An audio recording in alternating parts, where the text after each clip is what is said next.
Hello and welcome to Swamp Chats pregame. I am one of your two normal hosts Postgame. here. Postgame, sorry, I'm it's late.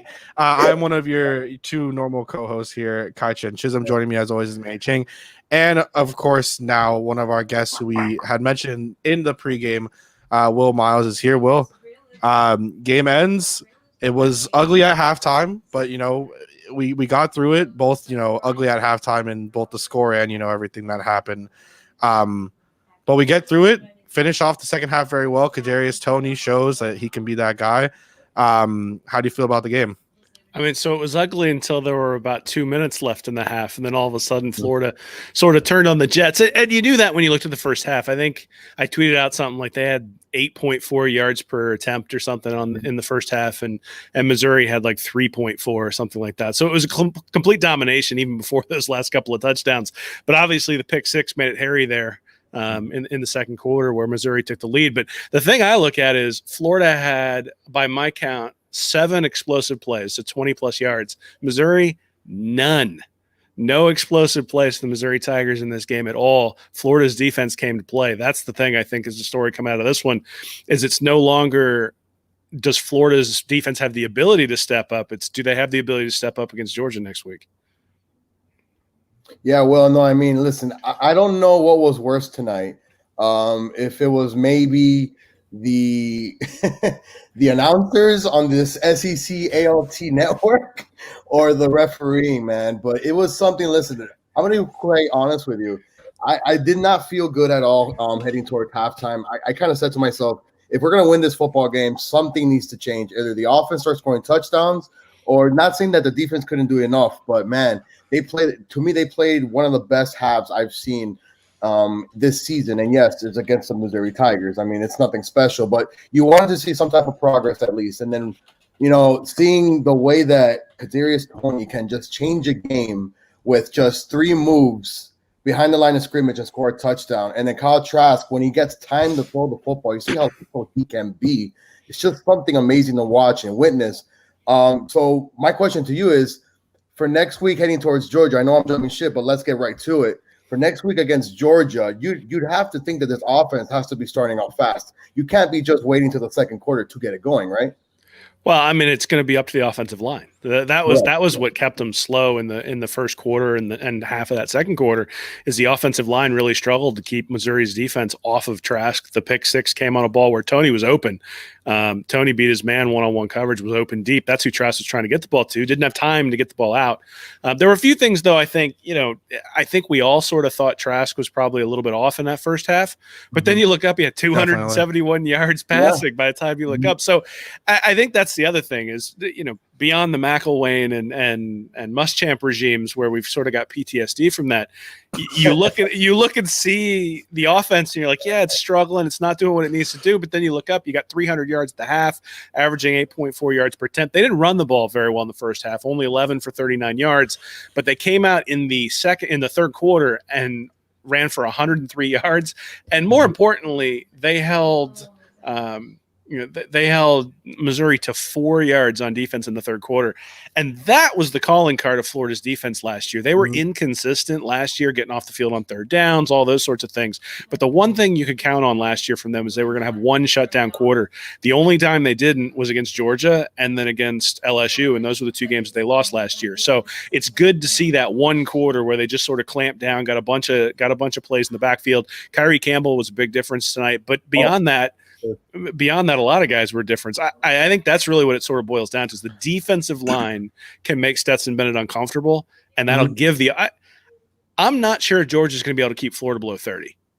Yeah. And so the question is going to be, can Florida's defense keep Georgia below 30? And we've seen what Kentucky can do against Georgia. But that pressure up the middle. The thing I'd be concerned about is the SEC is going to go back and review the footage after for that fight right before halftime. Carter was ejected for the game. That's probably a good thing because it means he won't be ejected next week. But there were some offensive linemen who were in that fracas who I do wonder if the SEC goes back and takes a look. If you've got Stuart Reese and you've got Richard Garage who are sort of in the middle of it who aren't playing for some time next week, that's going to be a problem. Do you think that there's a chance that he does get suspended though, Carter, or is Because it was a little. I mean, I just like that comment said. You fight for your guy. You fight for your starting quarterback, and you love to see that. Dan Mullen going out and hyping up the crowd. I mean, just being kind of, I guess, the guy that we want him to be in terms of like, listen, this is our team. But some of those punches were just a little. I think it would be a little shocking if he doesn't get suspended, or maybe for at least like a quarter or two. Yeah, I mean, whenever you throw punches, it's going to be a problem. You hope that the suspension to Carter, he was the one that you saw visibly throwing punches, at least that was pretty obvious on the broadcast. So you hope that the second half for Carter is the punishment. Mm-hmm. I don't think that the SEC is necessarily going to be real keen on downgrading their key game for next week. And you figure CBS is going to go, hey guys, can we kind of look past that a little bit to make sure we get a good game? And let's be honest, right? I mean, these guys are going to do what they need to do to make money. So I suspect they're probably going to bring some fines down on Mullen that are pretty substantial. I suspect they might like retroactively maybe give guys some personal fouls or what's the foul where you get two in one half and they can throw you out. Unsportsmanlike. So they'll give them some unsportsmanlike conducts. Maybe they'll do something where if they get an extra unsportsmanlike against Georgia, then they're out or something like that. I don't necessarily know. I know the officials didn't do a real good job of controlling the game. That's the problem, right? Is that Trask gets absolutely drilled right in the teeth. The guys, the ref's sitting there watching it, and there's no response at all. The thing we're standing right in the pile, and I think they're like seeing Dan Mullen come off the sidelines, and they're all walking together because if you kind of see the replay, they're kind of conjoined, right? So now the Florida sidelines is heading closer towards the Missouri sideline. The refs are right in the middle, and like you'd think that at some point they'd want to take action, but they didn't. As soon as I saw that Grimes stupid penalty being called and nothing was happening on the other side, I had a bad feeling. Okay, and I don't blame Dan Mullen for doing that. And tonight I found out on social media that Dan Mullen is not the most popular guy.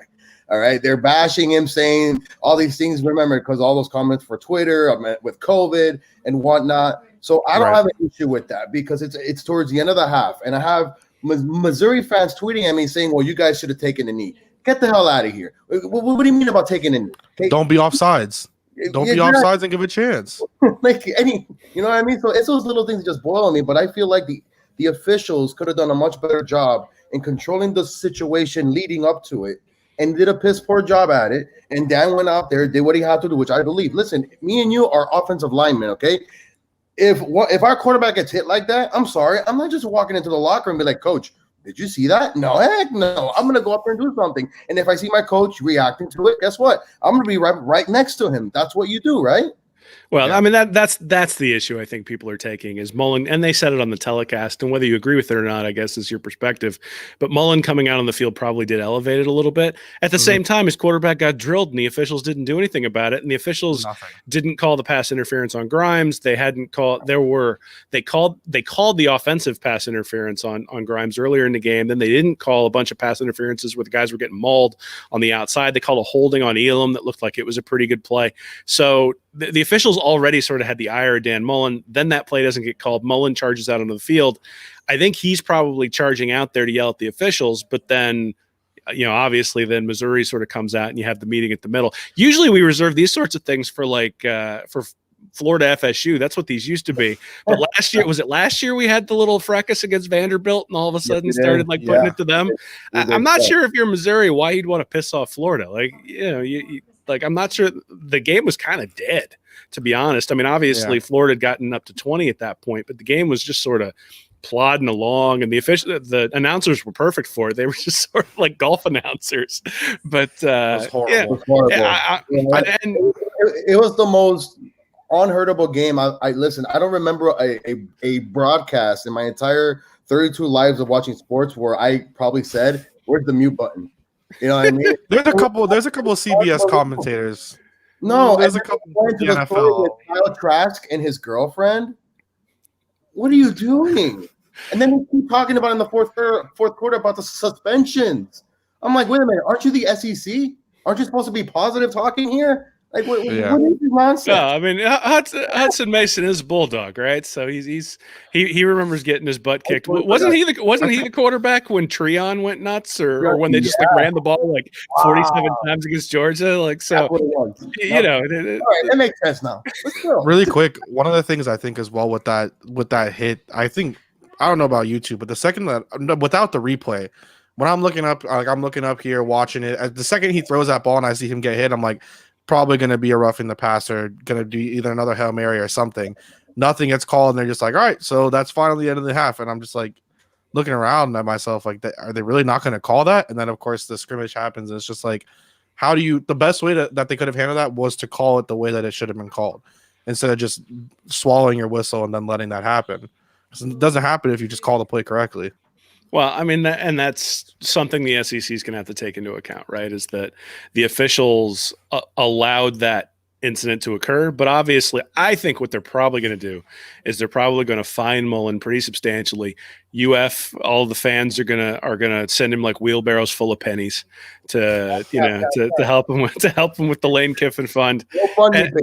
And at the end of the day, I think they'll probably let the guys slide and basically say time served for both teams.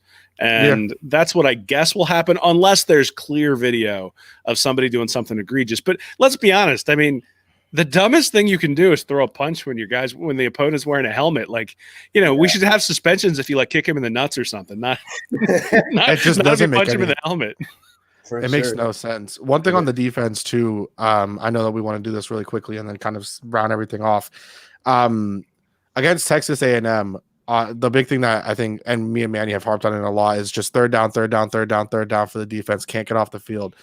12 for 15 on third down was Texas A&M.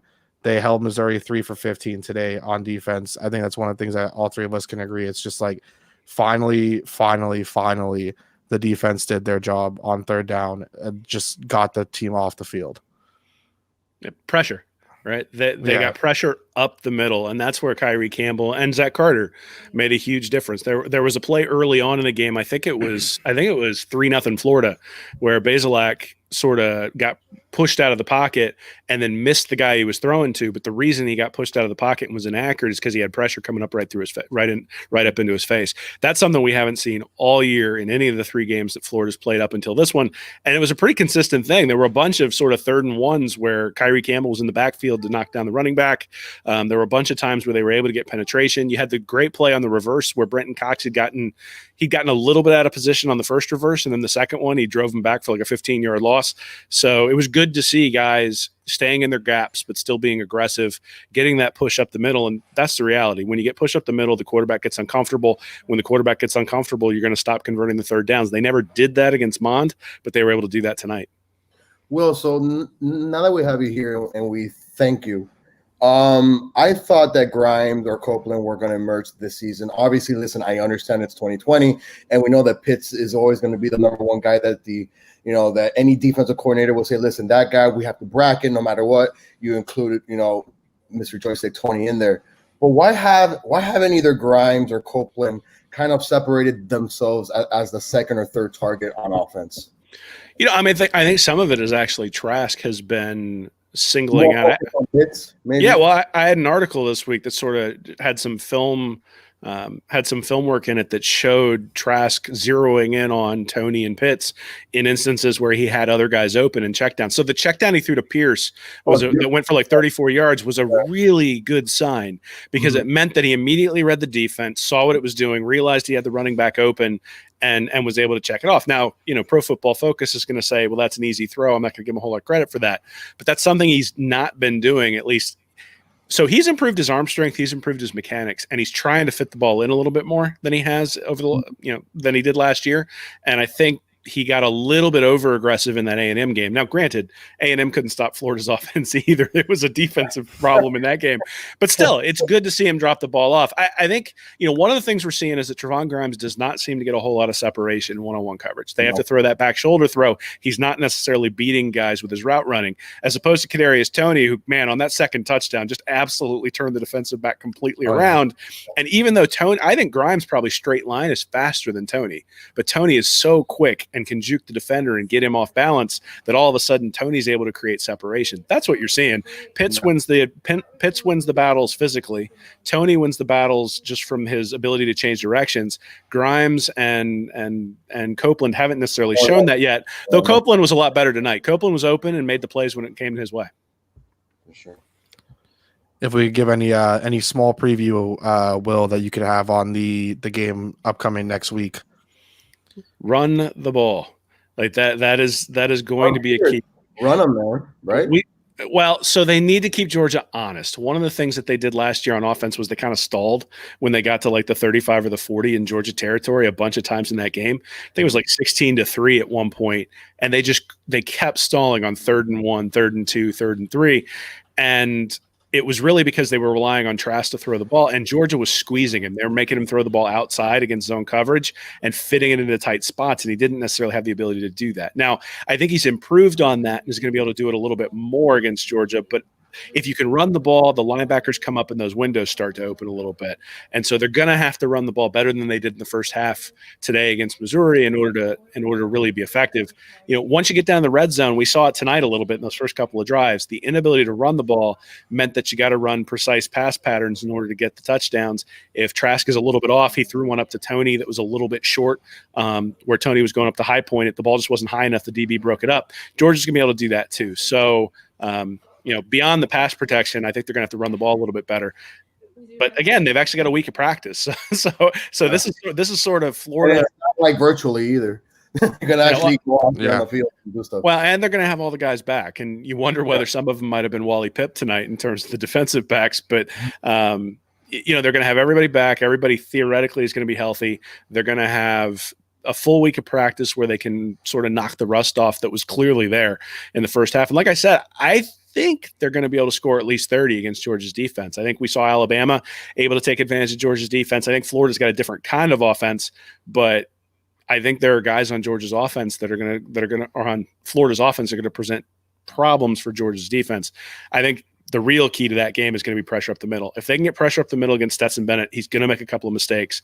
The quarterback matchup heavily favors Florida. That has not been the case the last couple of years. Mullins lost both those games, but I think you'd say Jake Fromm played better and was a better quarterback overall than Felipe Franks or Kyle Trask last year. It's not the case this year. Kyle Trask is a clear upgrade or a clear win for Florida. So then it comes back to the defensive side of the ball. Can they make Stetson Bennett look pedestrian, or is he going to have plenty of time back there where he can pick them apart? And then also, well, to go off that, the only way you make that happen is if you stop their running game. And that, to me, is what's going to be the key for this Gators defense coming up on Saturday. Make sure that you – listen, I understand that you ain't going to be able to stop them, every single time. But to be able just to contain it, make sure that those big pop-up runs that happen – listen, get off your blocks. Get the tacklers down. No face mask penalties. Those stupid penalties that we've come to witness and see and stuff. Listen, that can't happen against Georgia because that's going to give them confidence. That's going to give Bennett some confidence. And listen, there's no Lawrence Cager there that can make catches. And, there's no A.J. Green on the Georgia sidelines. And listen, it's Bennett, right? I mean, we saw him today against Kentucky. I mean, listen, it's against Kentucky, right? You kind of said that the Gators defense is more talented per se than Kentucky's defense as well. So that's why I'm saying you got to stop the run on Georgia. Hit them in the mouth right away. Get off the field on third down. Let your offense take over, and that's where I feel that maybe this Gators team can actually, have some type of advantage throughout the game. Now, if you can't stop their run, and like I said, that's going to give confidence to Bennett no matter who's playing as quarterback. That to me is when I'm going to get nervous because now I'm revisiting history. You're 0-2 in the Mullen era against Georgia. You kind of witnessing what happened last year and the year before. Those are things that you don't want to occur, right? So to me, it's you stop the running game right away. You hit them in the mouth. You let them know that you're there, that you're actually, that you're there, and that, let everything else just handle itself. And if you take care of yourself and your responsibilities without hurting yourself with penalties and turnovers, I feel like, in all honesty, Will, we should be able to win this by, multiple possessions. But at times, sometimes we hurt ourselves, man, and it's frustrating. I mean, here's the deal. I think Missouri is a fairly inferior opponent. I think LSU sort of showed us that earlier today against Auburn. That win that Missouri had against LSU doesn't look all that impressive now that you've seen what LSU did against Auburn. I think Georgia's a much more formidable opponent. I expect it to be a close game. I think Vegas is probably going to favor Georgia. But I've been really surprised that Georgia has stuck with Bennett this entire time, and we knew that 2020 was going to come down to Florida, Georgia, and the cocktail party. We knew that's what it was going to be. And we knew that Florida's offense was going to be the strength. We expected the defense to be a little bit better, but I don't think we expected the offense to be this good. The Georgia is exactly who we thought they were going to be. They're struggling on offense, and their defense is pretty lights out. But against Alabama, the defenses sort of equaled each other out, and then Alabama's offense was able to finally take advantage. I think Florida has the ability to do that too. I don't know. I need to go look at some of the film. I suspect that Kentucky ran out the clock a lot today, and Georgia was sort of content to let it happen, and content to try to get out of there. They had some injuries on their defensive line that we're going to need to look at as well. They're going to be missing some decent firepower up front on the defensive side of the ball, which might be really important for Trask. But, I think the running game for Georgia is the key. If you can make Stetson Bennett have to beat you, I'll take it. If Bennett wins, you tip your hat, right? I mean, if Bennett wins in the game, goes out, throws for 350 yards, you tip your hat because, that's the game plan. You just said the worst words from Manny. They just said the worst possible words. We can't go 3. Can we, Will? No, we can't. No. We can't go 3. No. I mean, here's the deal. Have any chance in any of the seasons this year's it. This year was it. There's no excuses. Win by 20. No excuses. Not to mention, if you win this game, as much as I harp on recruiting, like the recruits ought to flock if you start beating Georgia.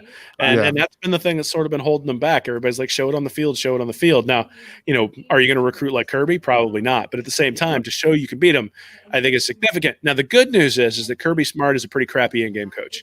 And so Mullen is really good at scheming, and he's really good at making halftime adjustments. He tends to win close one-score games. Even 2 years ago in that 2018 game with the goal line stands that Florida had, Kirby didn't want to take risks on 4th and short. And he's not going to be able to settle for field goals against this Florida team and win. And so that's one of the things maybe you should look for early on is if Florida maybe will give up some yards. But if they're able to force Georgia to either punt on like 4th and 1 when they're kind of at like the 42-yard line of Florida's territory, or if they can force them to kick field goals from like the 3 or the 4-yard line, those are the kinds of decisions that Kirby Smart makes that will cost Georgia a game if they're playing a team that's got close to equal talent. Like you said, Florida Florida should be pretty close this year. And so if Kirby makes those sorts of mistakes, then Florida maybe pulls it out. Yeah, just quickly as we wrap this up for the game last year, first, like just that last drive against Georgia, 1st and 10, delay of game, 1st and 15, 7 yards Fromm to Robertson, 2nd and 8, 1 yard run, 3rd and 7, Jake Fromm, Eli Wolf, 22 yards, end of game. To wrap, just to see, you had a chance to win, and then again, it's defense not making the stop them and not making the play to make. Will to wrap us out and to obviously promote your own stuff, anything that you can put out there into the world here. Yeah, man. Go if you want to read my stuff, go to readandreaction.com. Check me out on Gators Breakdown. We'll be recording tomorrow night, which is we'll be talking about the Missouri game for about 5 minutes. That'll probably be Georgia for the rest of the time there. So I'll have a Georgia preview this week. I have a breakdown of Trask and the things he's gotten better at on my site right now. That's the most recent thing that went up there. So and then my colleague Nick Knudsen has something up every Monday that sort of recaps the goings around of the SEC with particular attention on Georgia. So if you haven't had a chance to watch the Bulldogs, you can go back and read some of his pieces and find that. So I appreciate you guys having me on, and looking forward to next week. I wish it was Saturday already. Of course. Thank you so much for joining us. Manny, anything to bring us out here? You know what? Listen, I'm going to take this week one day at a time. I'm going to try 1 hour at a time, but me thinking that Saturday could be tomorrow, but I got to wait. It has me a little anxious, but it's 2 at a time tomorrow. You know what? Listen, I feel much better about the defense than I did 3 weeks ago. I feel much better going into this game. Like, in the preview, I was like, listen, I want a game where we can say we won convincingly. Tonight we can say that. I'm saying a W is a W. I mean, Virginia just beat North Carolina. I mean, who the heck thought that a 1-4 team was going to beat a 4-1 team? So those are things that happen in the college football landscape. So, you know what, guys, I feel like Dan Mullen his time is now. The world's against him because of what he did on the field, but as Gator Nation, he's our coach, he's our leader. And you know what? I have a feeling that on Saturday it's going to be something to be very, very proud of. So hopefully that's the case. Will, I will definitely be on the lookout for that post-pod, as always, with you and Dave, for sure. Thanks, guys. It'll be fun. All right. Thank you guys so much for watching.